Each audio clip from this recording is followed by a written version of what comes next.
Welcome back to another episode of Harmonious at Lunch, the show that fuels your business success. I'm Brandon Gano, your host and guide through the world of harmonious business growth.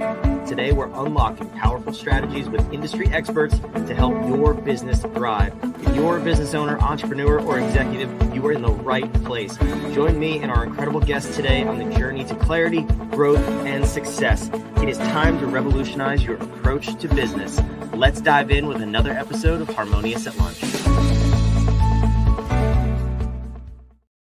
Welcome back into some more bite-sized business advice. Today, we're talking about AI, but not just about AI. We're going to start at least with the top 3 mistakes people make with AI and how to prevent those in your business. We'll also probably dive into how to use AI a little bit to help you grow your business, get more time back, be more efficient. I don't know. We'll see where we go. But I have an amazing guest with me, Jonathan Green, an expert in AI. Welcome to the show, and thank you for being here. Thank you so much for having me. I'm really excited. It's one of my favorite topics. I love it. I know very little about AI. I have people in my company who know very much about it, which is why I can get away with that. But I don't think as business owners, we should know very little, which is probably what leads into this topic of the top 3 mistakes people make. So where do you want to start with this? How did you identify these mistakes that people are making? Are you seeing those in businesses you're going into to help, or is this just, kind of common knowledge? It's not common knowledge. You always make these assumptions, and this is that you do anytime you enter any market until you start working and interfacing with actual customers. What I do when I work on a new project with a company or client, I assume nothing. Because if you ask 10 people, what does AI mean, or what is a chatbot, or any of these terms, they're going to give you 10 different definitions. So I like to start right from the scratch. I say, if AI could solve any problem in your company, just make a list of everything you'd love for it to solve, every problem you'd want to go away, everything you'd want to be easier, every improvement, and just create a magical wish list. Assume that anything is possible. And they give me a wish list, and then I organize it by how much it will cost or how complicated it is or which ones we should do first. But very often people massively under believe what AI can do or massively over believe. Very few people are right in the middle of what's possible. And this is just because every commercial for AI is like, AI is magical. It can do everything. It's super sentient. It can see the future. And it can solve all your problems and push one button and fire your staff. And people either believe those or completely don't believe those, right? And so you either believe anything's possible or nothing's possible. So I like to just say, if it could do whatever it wanted, if every problem could be solved, what are your problems? And this just allows you to come in. And what I've discovered is that my assumptions were wrong. What most people want is not to learn how to be good at AI. They just want to learn really how to push a button. They want a microwave. You put a frozen burrito inside a microwave, you push a button and food comes out. Nobody really knows what happens once you close that door, but no one cares. It's true. I prefer Chipotle. If I'm going to go get a burrito, I would much rather go to the source, not the microwave, but that's okay. That's a debate for a different episode. It's all good. Go ahead. What were you gonna say? But you don't want to know what's happening in the back of Chipotle. Like, you don't want to see them kill the chicken. For sure, no. keep your secrets. Yeah, please don't let us know. Just keep making good food. But it's funny you said that, because I actually had that experience last night. I was talking with the head of AI at our company, and we were talking about, I don't even know what it was, calendar management, I believe, and scheduling between multiple parties. And he was saying, do you want me to build something so we could kind of automate and alleviate the hassle of going back and forth, like custom to our company? I was like, you can do that with AI? Like, I severely underestimated what AI could do. And he was like, yeah, probably in like 3 hours. So it's interesting that you take that approach, because is that something that you find that people most often don't even know what AI could do? So when you get that list, where do you go from there? Do you start asking follow-up questions about other things it can do? Or do you really just start with that list and prioritizing it? When I do it correctly, most people give me a pretty extensive dream list.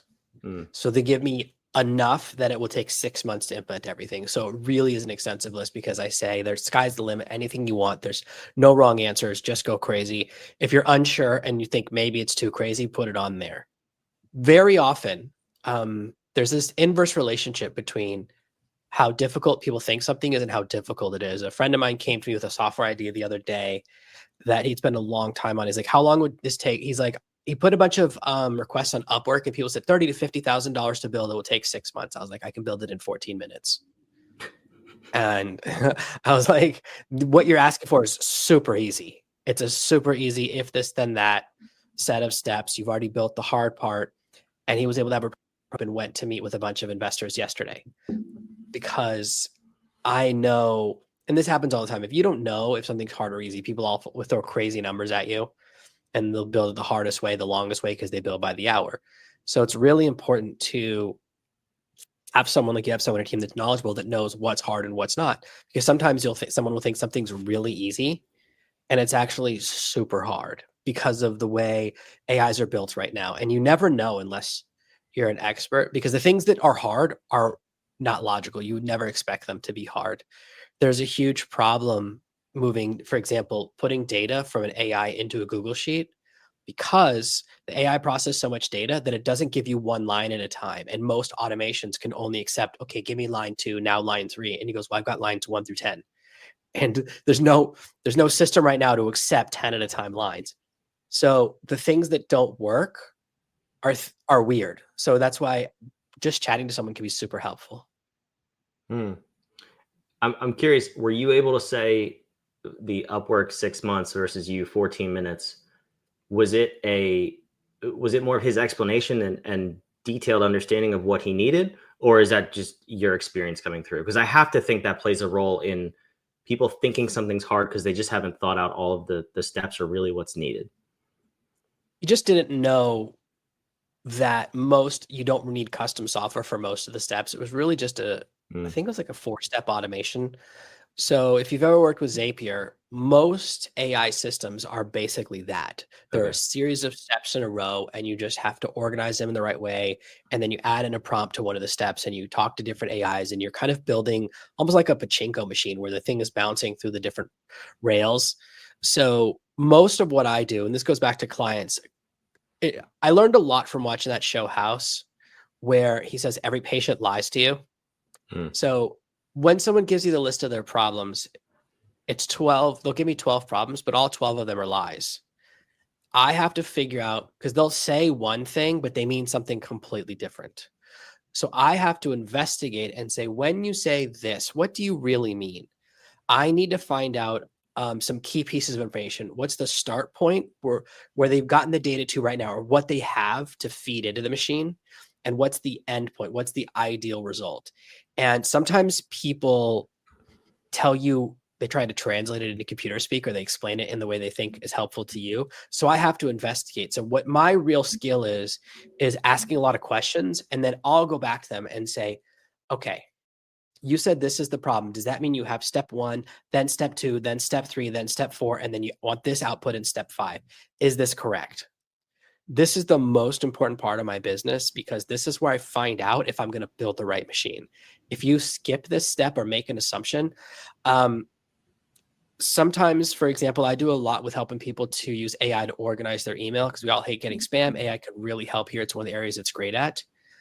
But you have to ask a lot of questions, because sometimes, for example, I was working on with a client, they go, and I start building it, and they go, well, actually, I already have a bunch of rules I've already built. I don't want to lose the rules I've already built. And I go, wish you'd mentioned that at the beginning. That would have been amazing to know. Right. And then I go, well, are the rules in the server or in your client, right? Are they on your computer, or are they inside before they get to your computer? Very important. It changes how it's set up.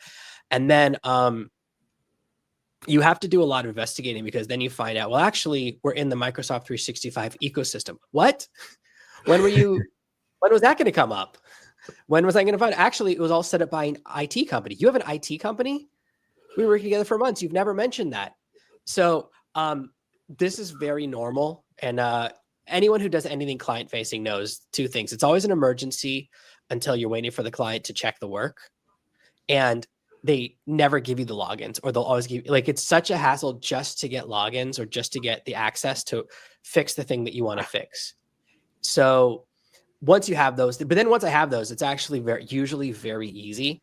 So that investigative process, whenever you're doing any type of client facing work, is just to really say, what's the input? What's your ideal output? And this is like algebra, right? A plus B equals C. If I know A and C, I can figure out B. It's how I program as well. So just asking people and then asking those follow-up questions to go, what do you mean? You say you fall down all the time. What do you mean all the time? Very important question. There's a huge difference between falling down once a week and falling down every 4 minutes. Completely different problem. So a little investigation, and it's not, people aren't lying on purpose. They're not trying to make it harder for you. It's just, they're describing the problem, but not in the way that you're going to solve it. So once I understand what they kind of start with, what data they have at the beginning, what data they have at the end, and what they want the output to look like, then building the machine is very easy because they've already told me all the steps. Yeah, I like that. And I have to ask, because you mentioned it, when they say stuff like that, like, oh yeah, I have an IT department I didn't tell you about, or I've already built all this out, do you look at them like House would, or do you call them stupid to their face, or do you kind of reserve that? Okay. Here's another secret when you're in services is you build it into the price. Yeah. So I guess the nicest name for it is an inconvenience tax. Mm-hmm. So when you work at the corporate level or enterprise level, you add in a fee, which is the I'll build it, but they'll never use it fee. So that like when I do, if you write, let's say you're a painter and you paint a picture for a client, but they never put it on the wall. Well, what would it cost for you to not be upset by that? Put that in the price. Right? That's a great analogy. Because people will do whatever they want with what you've built, and most often they won't use it. How many people buy a software and then never use it or use it once?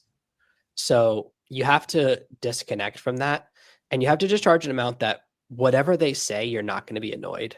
So if it's too low, if you're trying to like be priced competitively, you're gonna be annoyed all the time. My clients ask me to do weird stuff. And maybe this is because my dad was in the music business. So he worked with some huge bands, like some of the biggest bands in the world. And he was a lawyer, and he would get a call at 3 a.m. Hey, I think my refrigerator's dead. What do you mean? Well, I opened the door and the light didn't turn on. Okay, put your hand inside the refrigerator. Is it hot or cold? It's cold. Okay, it's working. It's just the light's not out. Everything's okay. You can go back to bed now. Thank you for calling me at 3 a.m. It's not a lawyer question, first of all. Well, here's the thing. He builds on at the lawyer rate. He doesn't care. That's, again, you build into your pricing. So that's where I learned the thing about it's an emergency until you're waiting for them to sign the contract. And you're going to get, whenever you deal with client work, you want to build into your pricing that it doesn't bother you. So I build in like how many times we can have face-to-face meetings, how much access to me they have. So I do one like phone call a month with each client where you can talk for up to an hour, because I want them emailing me or sending me messages, because most of the time I'm like, can you send me the passwords? And so I'd rather have it in text format anyways. Yeah, that makes sense. So what are some other mistakes that our listeners are potentially or probably making with AI that maybe they don't even know about?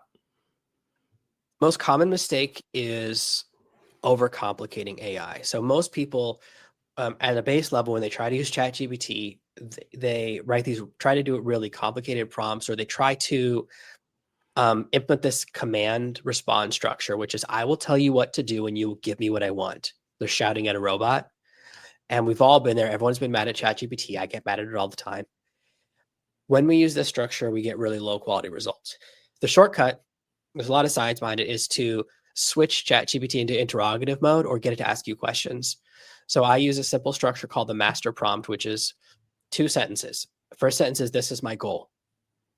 I want to design an automation that does this. I want to sort my email. I want to write the perfect script, whatever that is.